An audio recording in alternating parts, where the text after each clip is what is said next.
When dreams of a luxurious life turn into a nightmare and love transforms into control, one woman decides to break free from the trap.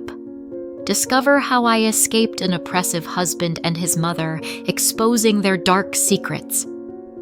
My name is Monica Bridges, and I am 34 years old.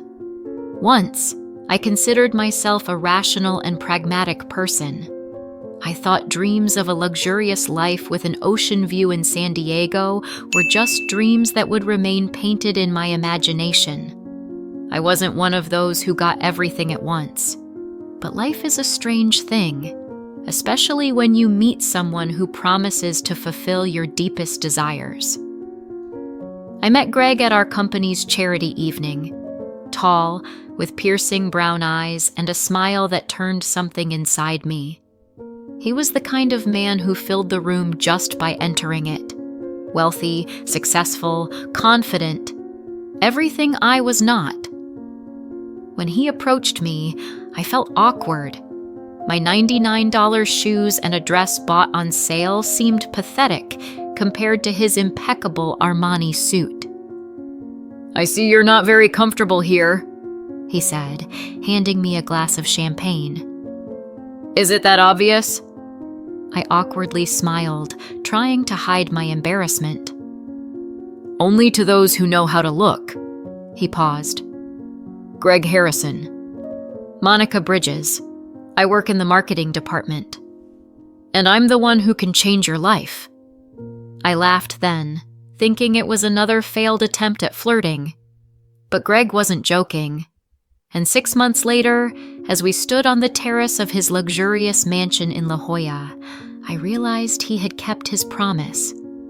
My life truly changed. Our wedding was like a fairy tale. Expensive jewelry, champagne flowing like water, guests from San Diego's high society. I became Mrs. Harrison, the wife of one of the city's most influential businessmen. I felt like I had caught my luck by the tail. But fairy tales always end, while nightmares can last indefinitely. The first year was magical. Greg literally showered me with gifts, jewelry, designer clothes, private jet travels. We had breakfast in Paris and dinner in New York. I felt like a princess from a fairy tale. Yes, there were moments when Greg showed his complex character. He could abruptly cancel our plans due to work. Sometimes he was irritable and demanding. But I attributed it to the stress and tension every successful person faces. In the second year of marriage, everything started to change. At first, it was little things. Greg began controlling my expenses, commenting on my wardrobe, criticizing my habits. Then he insisted I quit my job. "My wife shouldn't work," he said one evening as we dined on the terrace. "It looks like I can't provide for you." "But I like my job," I protested. "I love what I do." His eyes darkened. He put down his fork and knife. "I didn't ask whether you like your job. I said you need to quit." There was something in his voice that made me shiver, something cold and hard that I hadn't noticed before, or maybe hadn't wanted to notice. I resigned the next day. Greg was pleased, and I felt like a part of me had died. Then he started limiting my contacts with friends and family. At first it was subtle. He'd find reasons why I couldn't see my friends or visit my parents. Then he started having jealousy fits, accusing me of preferring the company of others over his. "You are my wife," he would say, gripping my hand so tightly that it left bruises. "Your place is beside me." Gradually, I found myself in a gilded cage, a luxurious mansion, expensive jewelry, designer clothing, and complete loneliness. Greg controlled my every move, every breath. My life had turned into a meticulously directed play where I was the leading actress, executing his directions. But the worst began when Eleanor, Greg's mother, appeared in our home. A tall, slender woman with cold blue eyes and perfect posture. She looked at me as if I were dirt on her immaculate shoes. "I hope you understand how lucky you are," she said to me at our first meeting. "Girls like you don't usually get into our family." I felt my cheeks flush with color. "What do you mean?" "You know exactly what I mean." She smiled, but her eyes remained cold. "Don't pretend, dear. It's beneath you." Eleanor moved in, temporarily, as Greg put it. But this temporary stretched into months, and with each day, things got worse. She criticized everything, from my accent to how I folded napkins on the dining table. She interfered in every aspect of our lives, and Greg always took her side. Always. "Monica, you need to learn to respect my mother," he said when I tried to object. "She only wants to help you become better." I felt like I was losing my mind. My home was no longer mine. My life was no longer mine. I became a ghost in my own body. Then I discovered the truth that changed everything. It happened by chance. I was looking for documents for a tax declaration in Greg's office when I stumbled upon a folder labeled MB, my initials. Inside were photographs, detective reports, copies of my emails and messages. Greg had been tracking me long before our chance meeting at the charity event. He knew everything: my habits, preferences, dreams. Our meeting wasn't a coincidence. It was a carefully orchestrated operation. I collapsed onto a chair, feeling like the ground was slipping away under my feet. Why? Why me? I wasn't special, not a beauty, not wealthy. I was an ordinary girl with an ordinary life. And then I noticed another folder. Project Air. Inside were medical reports. My medical reports, and reports on Greg. He was infertile, but he desperately wanted an heir to continue the Harrison dynasty. And I had a rare trait: hyperfertility. Doctors said I could conceive even in the most challenging conditions. Everything fell into place. Greg didn't love me. He chose me as a suitable incubator for his offspring. Everything else, the courtship, the wedding, the luxurious life, was just part of his plan. I sat in his office, clutching the documents, and felt something dark and cold growing inside me. It wasn't pain or despair, it was rage. Pure, all-consuming rage. At that moment, I realized I had to escape this gilded cage at any cost. But I couldn't just leave. Greg would never let me go so easily. He was too powerful, too influential. He had connections everywhere. In the police, the courts, the government. If I tried to escape, he would find me and bring me back. Or worse. No, I needed a plan. A careful, calculated plan. And time to execute it. I started small. I stopped resisting Greg's and his mother's control. I became the perfect wife, obedient, accommodating, always ready to please. Greg was pleased with my transformation. He thought he had finally broken me, turned me into a compliant puppet. But behind the mask of submission lay a cold calculation. I began gathering information about his business, his partners, his secret deals. I installed hidden cameras and microphones in his office, copied files from his computer, eavesdropped on his phone calls. I learned that a significant portion of his wealth was built on money laundering and fraudulent schemes. I discovered the names of his accomplices and his enemies. I uncovered his darkest secrets. At the same time, I started building my own secret network of contacts. Anonymous email addresses, prepaid phones, encrypted messages. I re-established contact with some of my old friends, especially those who worked in the legal field or had connections in law enforcement. I was careful, very careful. Greg could not suspect anything. I also started saving money. Greg gave me a certain amount for personal expenses, mostly for cosmetics, spa treatments, and the like. I economized on everything, creating a small but stable stash of cash that I hid in a secret place known only to me. But most importantly, I learned how to manipulate Greg and his mother. I studied their weaknesses, their fears, their desires. I knew which buttons to press to get what I needed. I became a master of psychological games, an actress worthy of an Oscar. "Greg, dear," I said one evening, tenderly touching his shoulder, "I am so happy to be your wife. You've given me everything I could ever dream of." He smiled, pleased with my confession. "I'm glad that you finally understand this, Monica. But there's something I feel is missing." He frowned.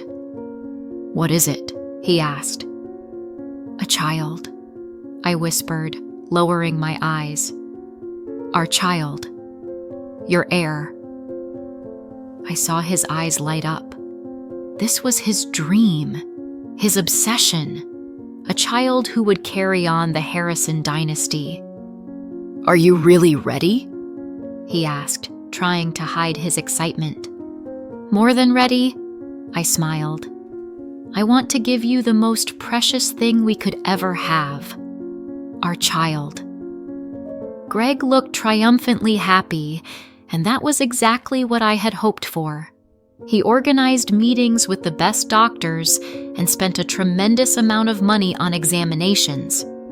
Everything was going according to his plan, or rather, the plan I allowed him to believe was his. But I had a different strategy.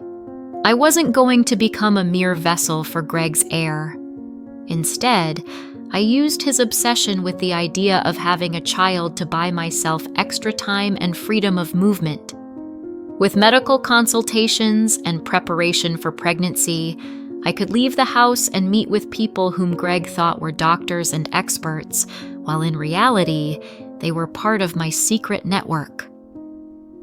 One day, during another checkup, when Greg felt relaxed and confident, I met with James, a longtime friend who worked at the Federal Bureau of Investigation. He was someone I trusted. We had crossed paths on company projects before, and I knew he was an honorable man. "Monica, we don't have much time," he said, keeping a close watch on the entrance to the clinic. "Everything is ready, but you need to be careful. Harrison has very strong connections. He won't stop at anything to get you back." I nodded, understanding the risk I was taking. James handed me several documents, and that same evening found a way to discreetly get them out of Greg's house without raising suspicion. In the following weeks, I skillfully manipulated Greg, showing him just how supportive I was of his idea of an heir and the continuation of his lineage. In his eyes, I remained the devoted and caring wife, a role that had become much easier to maintain after I realized that his entire life was built on lies and control. Finally, the day arrived when my plan became a reality. On a rainy evening in San Diego, while Greg and his mother were busy discussing business matters in his office, I quietly slipped out of the house. I had prepared a change of appearance ahead of time: wig, dark glasses, and a different outfit. A small suitcase filled with cash and crucial documents was waiting for me in a hideout just outside the mansion. James and his team helped me hide and provided protection while they completed the operation to expose Greg.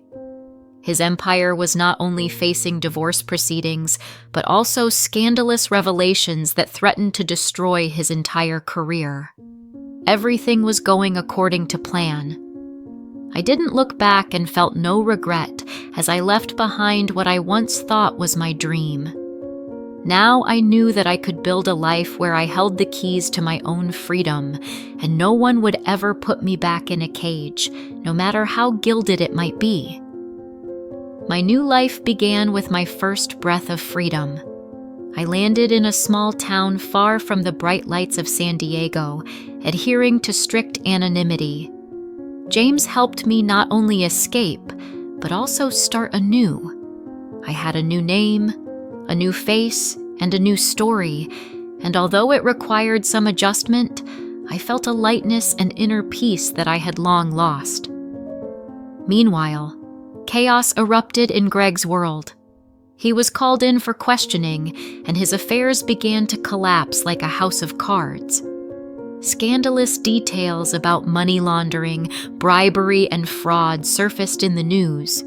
The Harrisons were discussed by everyone, from big business magnates to everyday people on the streets.